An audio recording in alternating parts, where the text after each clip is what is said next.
Hello Virgo, welcome dito sa aking channel, Kapalaran 888. Welcome guys. Thank you sa inyong lahat ng mga Virgo na patuloy na nanonood dito sa aking channel. Thank you sa inyong lahat. I hope na makaresonate ka dito sa mga messages na lalabas ngayon sa iyong reading. Okay, so meron kang 3 cards dito. Wow! Privileged Lady, High Honor, and then Expectation. Number 28. Okay, may asawa, walang asawa.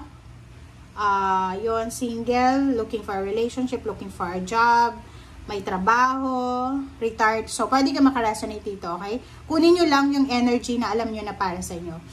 This card, number 28, meron kang in-expect. This is 10. Kung makikita mo dito, meron siyang window. Nakatingin ka sa window. Di ba yung parang, ito yung sorry. Sorry guys. Ito yung sitwasyon natin, di ba? Na halimbawa, pag mayroon tayong hinihintay, palagi tayong nakatingin sa cellphone natin, or maybe sa email, sa chat, or call logs, di ba? Parang ganun sa call. And dito sinasabi ng barahan na sa ngayon, sa linggong ito, okay, especially from June 9 to 15, sinasabi ng baraha sa'yo dito na, kumbaga, ano mo lang, let go mo lang.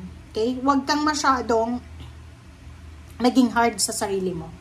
Huwag kang maging, parang pinipigilan ako ng aking spiritual helpers na magsalita. Wait lang guys. 28. So, completion, diba? So, sinasabi ng baraha sa atin na marami tayong expectation. Marami tayong in-expect sa buhay. Like for example, you're expecting a message, a return message, a letter, a call, a chat, an email, or a confirmation sa linggong ito. But, sinasabi ng baraha sa'yo dito na kailangan mong maghintay. You need to wait. Okay? Huwag tayong masyadong maging mabilis. Huwag tayong masyadong aggressive sa mga actions natin sa linggong ito. Okay. High honor. If you are an employee or maybe may sarili kang business owner ka, pwedeng makatanggap ka ng parangal. It's an award, reward, recognition, or maybe this is the most awaited graduation or anything na celebratory siya. So, pwedeng makatanggap ka dito. Okay?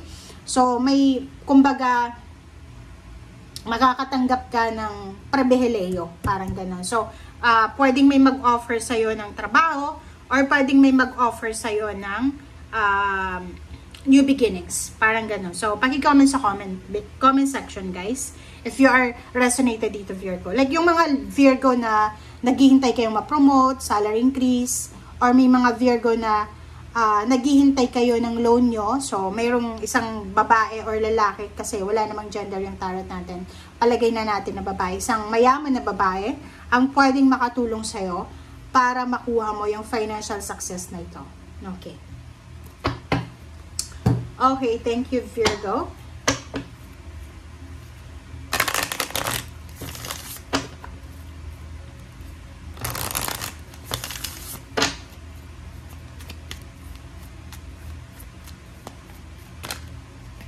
Okay. Friendship and manifestation. Okay. So, yun. Pwedeng isang kaibigan, babaeng kaibigan, ang posibleng makatulong sa'yo. Pwedeng kaibigan na babae, mayaman siya, or maybe supervisor or manager. Pwedeng matulungan ka niya sa trabaho. Pwedeng i-recommenda ka niya, or pwedeng matulungan ka niya para sa promotion or salary increase, or sa mga benefits, or sa kung ano man yan na minamanifest mo. And this one is the manifestation card. Sinasabi ng baraha sa'yo, Virgo, na maging honest ka daw and maging clear ka sa kung ano yung wini-wish mo na ma-manifest sa buhay mo. Okay? So, yung week na to, sinasabi ng baraha na isang manifestation ang makukuha mo based sa kung ano yung laman ng puso mo. Sorry, guys. Okay? So, ibig sabihin yan, Virgo, yung manifestation natin, okay, yung manifestation natin, nakadepende daw yun sa kung ano yung laman ng ating puso at isip. Diba? Kasi hindi naman, like for example, kung alam mo sa sarili mo na deserve mo yung malaking blessings or manifestation, syempre malaki din yung hihihin mo. Yun nga, diba, sinasabi, once na nagmamanifest tayo, sky is the limit. 'Diba? Pag nang ma-manifest tayo, dapat isabi mo na lahat, sabihin mo na sa Panginoon, sa universe, ito yung gusto ko, name the price. 'Diba? How much, ganyan.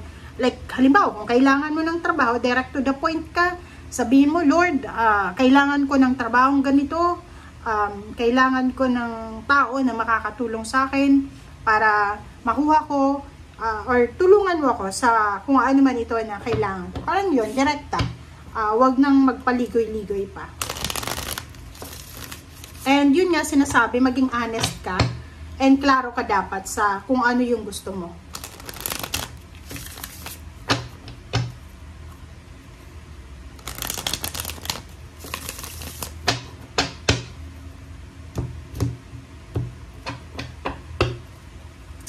Okay. Okay, first two cards natin is number 10. 10 is Wheel of Fortune and then King of Cups. So, dito sa barahang to, sinasabi ng baraha sa'yo na sa usaping relationship, possible na Virgo na may magbago sa buhay mo. So, if you're looking for a relationship, possible na may mag-offer sa'yo ng relationship. Okay, pwedeng may mag-offer sa'yo ng kasal, or maybe may mag-offer sa'yo ng assistance or protection sa relationship. So, kumbaga, yung relationship mo, even family, in-laws, or mga taong nakapaligid sa'yo, may magbabago sa buhay mo. And Virgo, comment down below if you resonated. Diba? Possible, merong mga Virgo dito na you're experiencing financial problems. Merong iba sa inyo ditong may mga financial problems because of health problems. Kailangan ng gamot ng parents, especially ng mother mo or kung sino man siya, grandparents, parang ganon. Dito sinasabi ng baraha sa'yo na naghihintay ka sa linggong ito. Kumbaga, sinasabi ng baraha na kung nangangailangan ka ng tulong, you need to ask help.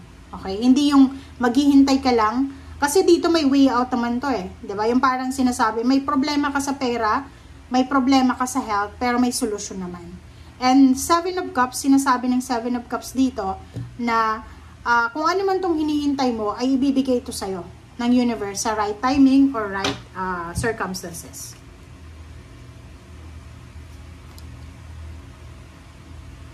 Okay. For number 4, it's Emperor. And sa ilalim mo is Hierophant.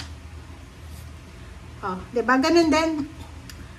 Sinasabi ng baraha sa'yo dito, Virgo, na may iba sa inyo dito na talagang nagmamanifest kayo ng higher salary, authority. Diba? Empowerment. Like, nagmamanifest ka na sana umasenso ka, financial, emotional.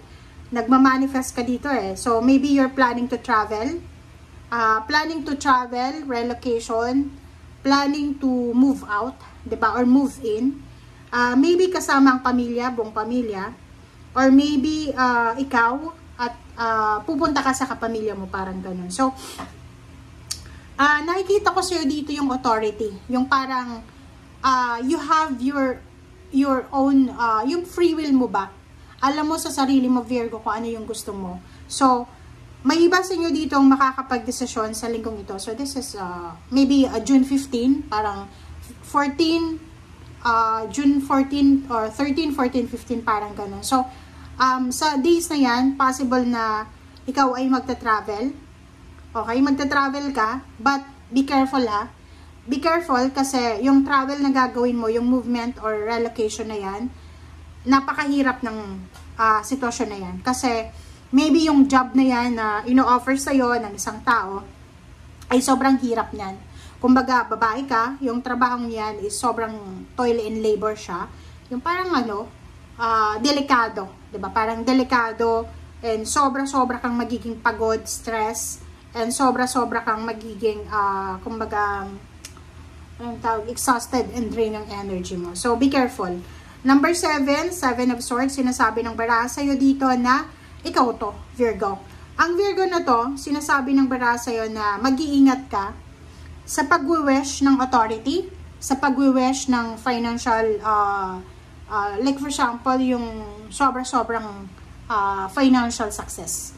Kasi, like dito.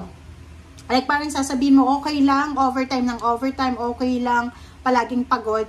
And be careful kasi pwedeng nakawin ng goals mo, yung health mo. Or maybe pwedeng nakawin ng goals mo or ng eagerness mo na yumaman, mag-succeed sa buhay, yung relationship mo or even yung physical health mo. Okay? So, yan guys ang sinasabi ng baraha. Maraming salamat sa panonood. Bye!